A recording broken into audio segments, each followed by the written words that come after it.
They weren't small-time thieves, they dressed sharp, drove the cars and lived the lives. In the affluent suburbs of Johannesburg, a gang emerged known simply as the Rolex Gang. Their target? Luxury watches. Their prey? Wealthy shoppers, executives, and anyone flashing bling.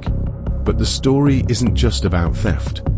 It's about power, fear, and a man who built a legend and ultimately paid the price.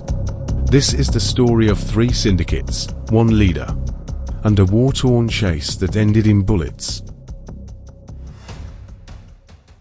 To understand the Rolex Gang, you first have to know its face, the man whose name the victims whispered, Kelvin Ludidi.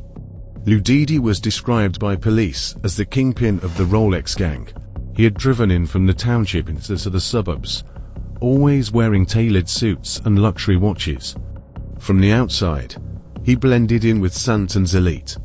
On one day, he might walk into a boardroom meeting. On another, he'd watch a victim leave a high-end mall. Then he and his team followed. His modus operandi was rental Mercedes-Benz or BMW, surveillance, tailing the victim from shopping centers in Santon, Bramley, 4 ways. Police described how his crew would observe, follow, strike at the driveway, remove watches, jewelry, and sometimes vehicles. However, Ludidi wasn't invincible. In 2009, he was wounded in a high-speed chase. The police pulled him in a pursuit through Santon. He rammed vehicles in a Mercedes-Benz, firing and being fired at. He escaped, wounded in the left arm. Then came the end. In a shootout with JMPD in Midrand's Crowthorne area, Ludidi was gunned down while trying to flee. His accomplice escaped, but his reign was over. Ludidi's death marked more than the end of a man. It marked a turning point for the Rolex Gang. But the machine he built kept running. With the king gone, 3 syndicates emerged to carry the name. The first, Syndicate A, the businessmen bandits. They operated in daylight, blending into the luxury suburbs. They parked behind malls, observed shoppers exiting boutiques, would follow them home, wait at the gate or driveway. Then they struck. No loud chaos, just quick execution. Victims remember unlocking their gates, watching their expensive watch vanish from their wrist before they could even scream. On one occasion, police described how a 35-year-old suspect, believed to be Syndicate A's generator of operations, he was arrested after a shootout attempting to hijack a vehicle loaded with 250,000 rands in cigarettes, and used a .22 pistol in his car. Their victims included high-net-worth individuals, the wife of a minister, architects, corporate executives. The gang's signature was the driveway robbery. You buy something expensive, you leave the mall, you die slowly when the wrist that holds the luxury disappears. Next came Syndicate B, the nightclub hunters, where Syndicate A struck in daylight, B struck in shadows. VIP lounges, strobe lights, the pulse of the city. The targets, shoppers who became partiers. Watches glowed under club lights.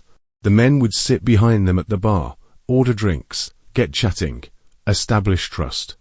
Then follow the mark to their car or gate and strike.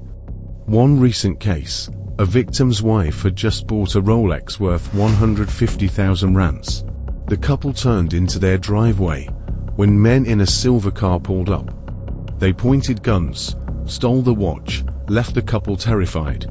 The gang was suspected.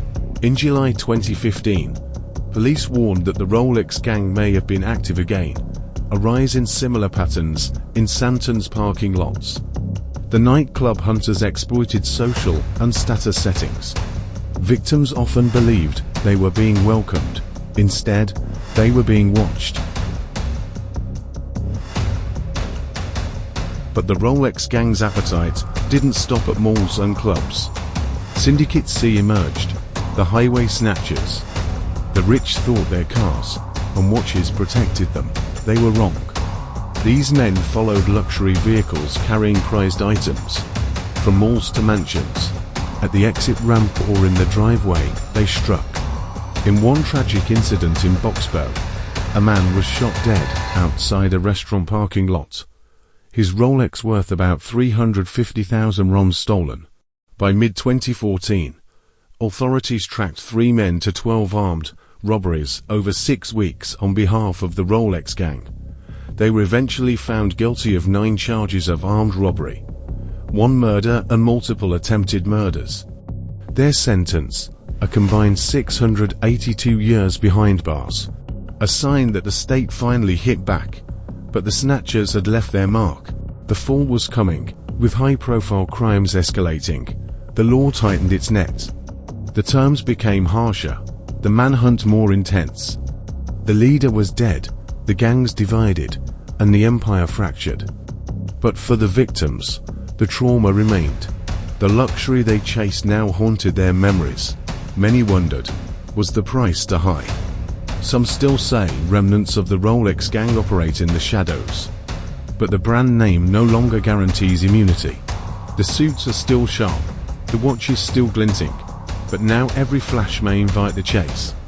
For you watching this in the safety of your home, next time you glance at your watch, ask, am I marking time, or being marked?